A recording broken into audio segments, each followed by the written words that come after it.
Hello interwebs and welcome to my channel, and happy Trans Day of Visibility. For those of you who may not know, who are new to my channel, I'm transgender and identify as bisexual as well, and that community is something that is very, very important to me, almost as important to me as my sci-fi family and my Trekkie family. The past few years I've done videos for Trans Day of Visibility that are a lot of fun and interesting, but more focused on just trans stuff. So I wanted to have fun this year and talk about some other types of visibility and talk about my 5 favorite transgender characters in science fiction. This list was actually kind of hard for me to come up with because unfortunately there's not a ton of trans characters in science fiction that I personally adore and love. Yeah, there have been some trans characters here and there, but very few that I felt a great affinity for, of like, I really love them. You know there's a problem when the first transgender character you can think of in sci-fi is Birdo. Yeah, Birdo's trans. We got her actually in Mario lore that she's trans, which is why she's my second favorite Mario character after Yoshi, because who cannot love Yoshi? Thankfully, in recent years that has started to change. So the reason I wanted to quick make this list before we get into it is I think it's really important to talk about and celebrate transgender characters in the genres in fiction that you love. Certainly we've been getting a lot more transgender representation out there in the world. And again, I already know people out there are like, not everything needs to be about trans people. But that being said, I really think that trans people really have a lot to add to the world of science fiction. I mean, we're all about like changing your body and changing your gender and these sort of very heady concepts that feel natural within a science fiction world. I mean, one of the things that being trans alone has given me is just this way to look at the world in less binary viewpoints, to kind of see things from a different perspective other than my own, because my perspective has changed so drastically over the course of my life. And so it's hard for me to not try and see things from another point of view. And that's something that a lot of science fiction, especially science fiction that I find an affinity for, like Star Trek, has always been about. And so I'm always more surprised that we don't get a lot more transgender characters than we have so far. But I'm really excited that we're starting to get more and more trans characters nowadays. And I really hope that we get to see more and more. And I would love to see a trans character in Star Trek, just because Star Trek's all about characters trying to figure out what the hell is going on with their identity. Look at Spock, Ash Tyler in Discovery, B'Elanna in Voyager, Data in Star Trek The Next Generation. So I think trans characters are just a natural fit for science fiction.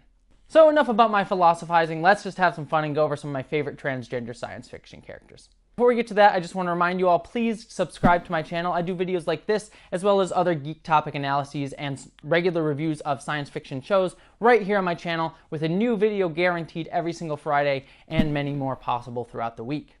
So the first science fiction fantasy transgender character that I want to bring up is Petra Core. She is from Saga, and I absolutely adore this character. I mean, I adore Saga in general. It's just a really sweeping science fiction space opera that is very LGBT inclusive, but deals with these really interesting themes of family and how do we make our family when we're ostracized from different worlds and groups, and just has so many fascinating visuals and characters, ideas. Honestly, if you're not reading Saga, you really should. Petra Core is a transgender character who we first meet in a prison and used to be part of the military, used to be a very strong military leader.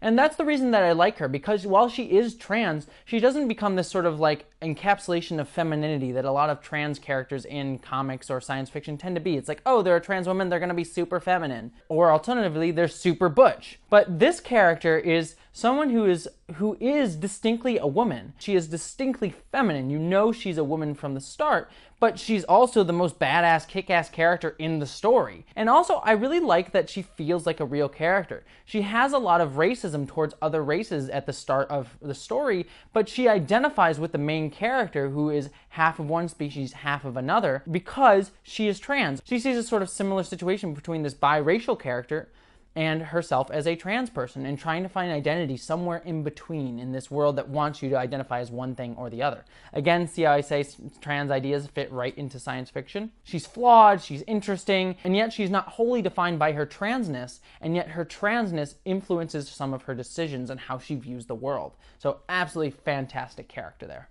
Next up is Jadzia Dax from Star Trek Deep Space Nine. Now I know Jadzia isn't exactly 100% a transgender character, but a lot of her character does sort of fit into that transgender archetype. She belongs to a species called the Trill, and the Trill have different symbiotes that go in from host to host to host. So when a host dies, the symbiote goes into another body. And when we first meet Jadzia, we learned that her previous host was a male, Jadzia Dax. And we know that the commander of Deep Space Nine, Benjamin Sisko, used to know Curzon. And yet what I really love about everyone else's treatment of Jadzia is everyone just accepts this, understands this, and moves on. Star Trek has always kind of had a bit of a wonky relationship with LGBTQ and transgender issues. Sometimes they do it well, sometimes they do it badly. But the way they handled Jadzia was just absolutely perfect. There's a wonderful scene in an episode where Jadzia meets up with some of her Klingon friends, and one of the Klingon says, "My good friend Curzon," and Jadzia says, "It's actually Jadzia now," and the Klingon, just without missing a beat, says, "My good friend Jadzia." It's just this great understanding of dead naming and also misgendering and just how to fix yourself when you make a mistake like that. I think a lot of people, when they think of trans people, just have this fear of like, oh, if I use the wrong pronouns or the wrong name, they're going to crucify me and they're going to hate me, and I don't want to offend anybody, so I'm just going to not get involved or talk about trans people. But honestly, most trans people will just be like, oh yeah, no, that's wrong. And they'll just correct you, and you just say, okay, great. And we all move on, and everyone feels happy and comfortable. We all make mistakes. Even when I was beginning my transition, I misgendered myself a lot of the time. So seeing this in a Star Trek show, even back in like the 90s, was super, super awesome for me. And on top of that, kind of similar to the last character, Jadzia Dax is a character who is super strong, super intelligent. She fights and kicks ass alongside the other Klingons, and yet she's also super intelligent and the science officer on the ship. She likes to rough and tumble with the guys, and yet she is distinctly feminine. You would never say that Jadzia wasn't a woman, and yet she does have some more quote-unquote masculine traits. And I really, really love that in trans characters, because again, most of the time when we see trans women characters in media, it's just sort of like, they're either super, super feminine, or they're just this butch sort of character who's like, oh, just a dude in a dress.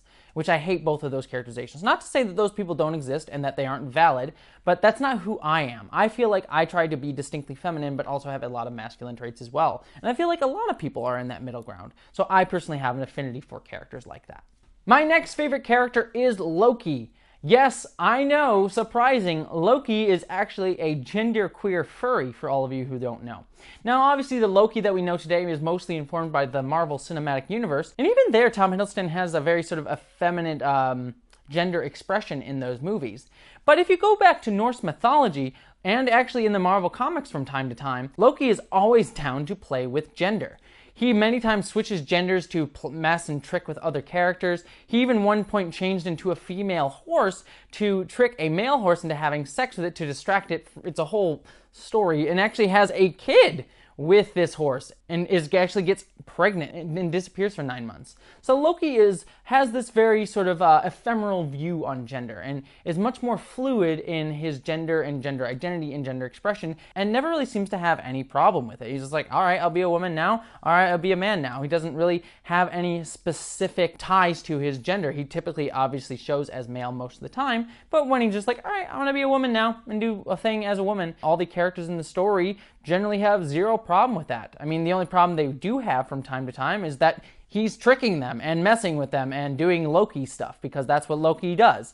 But generally, they have no problem with Loki changing gender. Again, a recurring theme where characters around them don't have any issues with them being transgender. What a surprise. Alright, my second favorite character is Nobby from Sense8. Now, I've talked about Nobby a bunch before, but I absolutely adore her character. Part of the reason is she's written so well as a trans character. She is someone who does feel more feminine and does sort of fall on the more feminine side of things, but again, she's a tech wizard and can mess and hack with things. And I really love her storyline in the show because there are many parts of her story that do touch upon her being trans. Obviously, she's got a family who really hates her being trans and misgenders her all the time. She's also in a lesbian relationship, so she identifies as a woman, is with a woman, and they have a really loving, caring relationship. And she's also able to identify with a lot of other characters through her transness, very similar to how Petra did in Saga. There's a wonderful scene where she identifies with the gay character through her treatment as a trans woman. One of my favorite scenes in Sense8. That being said, her transness does not define her character arc at all. Yes, she has these moments with her family, but her involvement in the larger plot of things, of the show, revolves more around her being an activist and a hacker and a blogger, rather than her being a trans person, which is really a wonderful way to represent trans people. Yes, we have trans issues that come up in our lives and things that we're dealing with as a trans person, but we also have bigger goals than just transitioning. people aren't just being like, all right, I'm living my gender today and that's what I'm going to think about. Most people just go about their lives being like, I'm a woman and I'm just going to do the things that I want to do today. And I really liked how that's how Nobby was defined. And my number one favorite transgender character right now is Dreamer on Supergirl. I'm putting her in my number one slot, even though I may have a more of affinity for Nobby and Jadzia, but because I just absolutely adore Dreamer's storyline this season. When we first met Dreamer this season of Supergirl, the first thing we didn't know about her wasn't that she was trans. That didn't come up until 2 episodes later. And I like that we developed her character before bringing up that she's trans, whereas most other shows, even the ones that I have mentioned here before, the first thing you learn about a character is that they're trans. Whereas Nicole Maines' Dreamer, we actually don't learn she's trans until a few episodes later. And then we see her growing into becoming a superhero. She's only now just getting her supersuit and her superpowers, but we had a whole half of a season to get to know her outside of that role and really build up the confidence to become a superhero. And we get to see her being mentored by Supergirl, most badass, wonderful female superhero that we have today on television, outside of maybe Jessica Jones. The other thing I really like about her is that we learn that her powers are given from generation to generation between women. And this is super, super important because only women inherit the powers. And that means that her powers always saw her as a woman. It validates her womanhood. Even though she was trans and born, in a male body, quote unquote, this power, this inner essence still felt distinctly feminine, still felt distinctly like a woman, and that was how she was able to inherit these powers. And that's a really powerful message. It's basically saying, through superhero allegory, that trans women are women, and trans men are man tangentially as well. And I just really, really adore that storyline. I wrote an article for Pride.com about it, so I won't get too deep into that storyline and what I think about it, but I just absolutely adore it, and I'm really excited to see where Dreamer goes as this story unfolds this season. And I hope she sticks around in for future seasons as well. And that's my list of my top 5 favorite transgender characters in science fiction. I know that there was a few things that I sort of left out. I didn't have any trans masculine characters in this list, and that's mostly just because I, as a trans woman, have a particular affinity for other trans women in media.